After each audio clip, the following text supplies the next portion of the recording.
Iran की America और Israel से जंग जो कि पूरे मशरिक़ वस्ता को अपनी लपेट में ले रही है, जो कि इस वक्त पूरे का पूरा दुनिया का मंजरनामा तब्दील कर रही है और एक आलमी जंग में किसी भी लम्हे कन्वर्ट हो सकती है।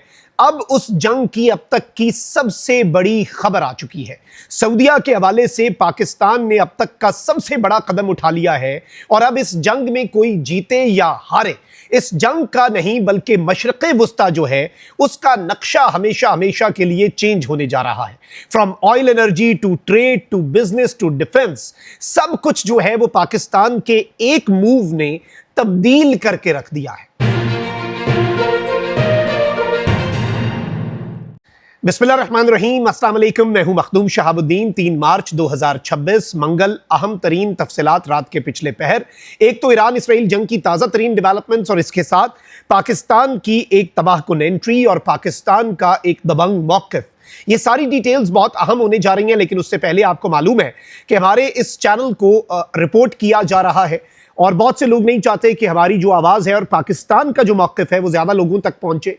इस सब के अंदर ये रिपोर्टिंग का असर ज़ाहिर करना आपके हाथ में है। इस वीडियो को लाइक करें, एक के बजाय ज़्यादा से ज़्यादा कमेंट्स करें, बल्कि पाकिस्तान जिंदाबाद जो का नारा है वो आपने कमेंट सेक्शन में ज़रूर लिखना है।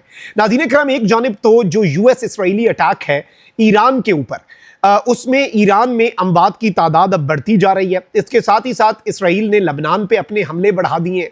ईरान जो है वो इसराइल के ऊपर अटैक्स कर रहा है। 787 डेथ्स जो हैं वो ईरान के अंदर कंफर्म हो चुकी हैं और ईरान ने एक मरतबा फिर ये स्टेटमेंट दिया है कि डोनाल्ड ट्रंप जो टॉक्स की बात कर रहा है, डोनाल्ड ट्रंप जो मुज़ाकरात की बात कर रहा है, हम टॉक्स को रिजेक्ट करते हैं। इसके साथ ही ईरान ने 4th वेव ऑफ मिसाइल्स जो हैं वो लॉन्च कर दिए हैं और अब ईरान ने अपने मिसाइल्स जो लॉन्च किए हैं टुवर्ड्स यूएस बेसिस और टुवर्ड्स इजराइल, ईरान ने उनकी वीडियोस भी जारी कर दी हैं। और अब मैं आपको बता दूं कि रीजन के अंदर इस वक्त सिचुएशन जो है वो बड़ी वॉलेटाइल हो चुकी है और बड़ी तशवीशनाक हो चुकी है। ईरान पर अमेरिका और इसराइल की स्ट्राइक्स भी बदस्तूर जारी हैं, ईरान की तरफ से रिटेलिएशन भी जारी है, अरब ममालिक जो है उनकी तरफ से इस वक्त रिस्ट्रेंट का मुजाहरा जो है वो भी हो रहा है, उसी तरीके से जिस तरह से अरब ममालिक जो हैं चूंकि वो इस जंग के अंदर बराह रास्त शामिल होने की कॉस्ट पे नहीं कर सकते और उनकी अपनी सेफ्टी और सिक्योरिटी का जो नैरेटिव है वो एट स्टेक है। इससे पहले कतर पर इसराइली स्ट्राइक्स में बहुत से अरब ममालिक को ये रियलाइज हुआ कि US security guarantees are not enough और उसके आफ्टरमैथ के तौर पर पाकिस्तान और सऊदीया का एसएमडीए साइन हुआ, स्ट्रेटेजिक म्यूचुअल डिफेंस एग्रीमेंट। अब ये वो मुआहदा है जिसमें अगर सऊदी अरब की सालमियत की तरफ कोई बात आती है तो पाकिस्तान सऊदी अरब के साथ खड़ा होगा और पाकिस्तान की सालमियत की तरफ बात आती है तो सऊदीया पाकिस्तान के साथ खड़ा होगा। अच्छा, इसमें बहुत से लोग ये कंफ्यूज करते हैं कि जी अफगानिस्तान वाली जंग में सऊदीया, देखें ये एक जंग है ही नहीं, पाकिस्तान इसे जंग नहीं कंसिडर करता आज के दिन तक। पाकिस्तान इसे एक ऑपरेशन डिक्लेयर किए हुए है। इसी तरीके से जैसे सऊदीया यमन में स्ट्राइक्स करता है, Saudia does not declare that as a war, Saudia basically उसे एक ऑपरेशन कहता है। तो ये बेसिकली जो ऑपरेशंस होते हैं ये एसएमडीए की उस ब्रैकेट में नहीं आते, लेकिन अगर किसी मुल्क को इन दोनों मुल्कों में से अटैक किया जाता है तो ये जरूर स्ट्रेटेजिक म्यूचुअल डिफेंस एग्रीमेंट के जुमरे में आता है। अब जरा आ जाते हैं पाकिस्तान के मौकिफ के ऊपर। पाकिस्तान का मौकिफ यूएन सिक्योरिटी काउंसिल के इजलास में ईरान ने सिर्फ 3 मुल्कों का शुक्रिया अदा किया, रूस, चीन और पाकिस्तान। इसके साथ ही साथ पाकिस्तान जो है ऑब्वियसली देखें कि स्ट्रेटेजिकली पाकिस्तान के इंटरेस्ट अपने हैं, तमाम ममालिक के अपने इंटरेस्ट होते हैं और जो मैच्योर स्टेट्स होते हैं वो बहुत सी चीज़ों में इनसिक्योर नहीं होते। जैसे पाकिस्तान कभी इनसिक्योर नहीं हुआ इंडियन इन्वेस्टमेंट जो ईरान में हुई, चाबहार बना, क्योंकि दैट इज देयर राइट, उनका राइट है कि वो मुल्कों के साथ अच्छे ताल्लुकात रखें। उसी तरीके से पाकिस्तान का भी राइट है, लेकिन हर बुरे वक्त में हम उनके साथ खड़े होते हैं, वो हमारे साथ इज़हार यकजहती करते हैं और यही ब्रदरली नेशंस के आपस में ताल्लुकात होते हैं। अब यहां पर 2 चीजें, एक तो पाकिस्तान के वजीर दिफा ख्वाजा आसिफ जो है उन्होंने सहूनियत को इंसानियत के लिए खतरा करार देते हुए कहा कि ईरान पर जंग मुसल्लत की गई, एजेंडा इसराइली असर को पाकिस्तान की सरहद तक लाना है, यानी अल्टीमेटली पाकिस्तान भी निशाना इसमें है आलमी ताकतों का। वजीर दिफा ने कहा कि इसराइल के क़याम से आज तक इस्लामी दुनिया पर आने वाली हर आफत के पीछे सहूनी नजरिया है। सहूनियत ने 1 सदी से आलमी मुआशी निजाम को कंट्रोल कर रखा है, बड़ी ताकतें सहूनियत के ज़ेरे असर है। पाकिस्तान एटमी ताकत है और हमारी मुसल्लह अफवाज की सलाहियत दुनिया तस्लीम करती है। एटमी धमाके करके दुनिया को बताया कि पाकिस्तान एटमी कुव्वत है।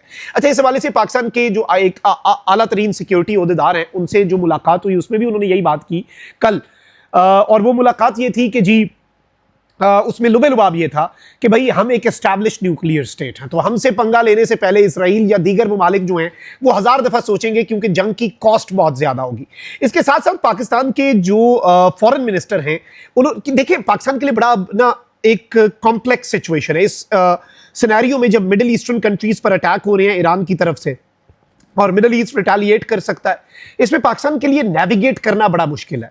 अच्छा, बाकी जिस भी अरब मुल्क के हवाले से ईरान के अटैक्स हुए, ईरान ने किसी की वजाहत नहीं की। ये याद रखिएगा, ईरान ने सिर्फ सऊदी अरब की अरामको की तेल फैसिलिटी की वजाहत दी कि हमने इस पर हमला नहीं किया। इसकी वजह क्या है? इसकी वजह कहीं ना कहीं पाकिस्तान जरूर है, जिसकी तस्दीक फ्लोर ऑफ द हाउस में सेनेट इजलास में इजहार ख्याल करते हुए पाकिस्तान के फॉरेन मिनिस्टर ने पॉलिसी बयान की सूरत में दी। पाकिस्तान के वजीर खारजा जो उन्होंने कहा कि ईरान एटमी हथियार ना बनाने पर मुत्तफिक हो गया था। जौहरी मुज़ाकरात में मस्बत पेशरफ्त के बावजूद ईरान पर हमला किया गया। ईरान पर हमला हुआ तो पाकिस्तान ने खुलकर इस हमले की मजम्मत की। इसके साथ ही साथ बताया गया कि अमरीका और इसराइल की जानिब से ईरान पर हमले और ईरान के मुख्तलिफ ममालिक पर जवाबी हमलों के बाद पैदा होने वाली सूरत हाल पर जो पॉलिसी बयान है वो मैं आपके सामने रख रहा हूं। और इसमें मैं आपको यह बता दूं कि ईरान जो है उसे पाकिस्तान की तरफ से, ईरान को पाकिस्तान की तरफ से सऊदी अरब की सरजमीन हमलों के लिए इस्तेमाल ना होने की यकीन दहानी पाकिस्तान ने लेकर दी। यानी पाकिस्तान ने ईरान को यह कहा कि हम आपको ये गारंटी लेकर देते हैं कि आपके खिलाफ सऊदीया की सरजमीन इस्तेमाल नहीं होगी। ईरान के मामले पर पाकिस्तान की पुरखुलूस सिफारती कोशिशों को मुल्क के अंदर गलत रंग देना मुनासिब नहीं। इसहाक डार ने ऐवान को बताया कि पाकिस्तान की कोशिशों के बारे में ईरानी क़यादत बखूबी आगाह है। जब पाकिस्तान के पास सलामती काउंसिल की सदारत थी उस वक्त भी हमने अमरीका और ईरान के मसले पर कई मुबाहिसे करवाए। अमरीका और ईरान के दरमियान मुज़ाकरात का अमल कामयाबी से चल रहा था, जिसमें ओमान सालिस का किरदार अदा कर रहा था। हम पर उम्मीद थे कि ईरान मुज़ाकरात मस्बत जा रहे हैं। इसी दौरान ईरान पर गुज़श्ता साल जून की तरह हमला हो गया। इसमें फिर मैं आपको यह भी बता दूं कि इन्होंने कहा कि मेरी अमेरिकी वजीर खारजा मार्को रूबियो से भी मुलाकात हुई। ईरान एटमी हथियार ना बनाने पर मुत्तफिक हो गया था। पाकिस्तान ने जौहरी तवानाई के पुरअमन इस्तेमाल से मुतल्लिक ईरान के हक की भी हिमायत की। अमेरिका ईरान के तमाम एटमी प्रोग्राम्स को मुकम्मल खत्म करना चाहता था, जबकि हमने ईरान को पुरअमन एटमी प्रोग्राम जारी रखने की बात मनवाई। उन्होंने कहा कि हम अमेरिका और ईरान के दरमियान इस्लामाबाद में सालसी के लिए भी तैयार थे। दुनिया में सिर्फ पाकिस्तान ने ही ईरान के खिलाफ हमले की खुले अंदाज में आज के दिन तक मजम्मत की है। हमारे मौक़िफ़ की ही वजह से ईरानी पार्लियामेंट के अंदर तशक्कुर पाकिस्तान के नारे भी लगे हैं। सलामती काउंसिल में भी पाकिस्तान की तारीफ की गई ईरान के मंदूब की तरफ से। अच्छा, अब इस सब के अंदर मैं आपको यह बता दूं कि यह बड़ी इंपॉर्टेंट चीज है कि अमेरिका और इसराइल की जानिब से हमले के जवाब में ईरान ने खलीजी ममालिक पर हमला कर दिया। ईरान ने कहा कि अमेरिका की बेसिस पर हमला कर रहे हैं, वहां एयरपोर्ट्स हिट किए गए। हमें इस तनाजे में नहीं पड़ना चाहिए। इन ममालिक पर हमला ना होता तो हम अमेरिका और इसराइल के हवाले से उनको साथ लेकर आवाज बुलंद करते। हमें मालूम है कि मजामत होती है, लेकिन हमने 15 मिनट में मजम्मत कर दी। इस सब के अंदर इन्होंने मजीद ये बात कही कि जी पाकिस्तान जो है उसने ईरान को यह मैसेज दे दिया और पाकिस्तान ने बड़ा वाज़े अंदाज में ईरान को बताया कि जी पाकिस्तान का ईरान के सऊदी अरब के साथ एक डिफेंस एग्रीमेंट भी है। और हमने ये बता दिया और उन्हें यह बताया कि हमारा डिफेंस पैक्ट है, जिसके ऊपर ईरान की साइड ने हमें यह कहा कि आप सऊदीया से हमें गारंटी ले दें कि उनकी सरजमीन हमारे खिलाफ इस्तेमाल नहीं होगी। और मैंने फिर वो पैगाम वहां दिया और फिर उन्हें ये गारंटी लेकर दी, क्योंकि हमने ईरान को पहले कहा कि देख लीजिएगा सऊदीया और ये जो भी सिनेरियो बन रहा है इसमें पाकिस्तान का सऊदीया के साथ दिफाई एग्रीमेंट है। एग्जैक्ट अल्फाज ये हैं कि हम सऊदी अरब के साथ दिफाई मुआहदे में हैं। उसके तहत मैंने वहां की क़यादत से रब्ता किया। उन्होंने कहा कि ईरान को कहें कि उसकी सरजमीन हमारे खिलाफ इस्तेमाल ना हो, जिसकी मैंने गारंटी लेकर दी। सऊदी अरब में वर्चुअली ऑपरेशन रूम लगाकर बैठा हुआ था। अब ये एक बहुत इंपॉर्टेंट स्टेटमेंट है।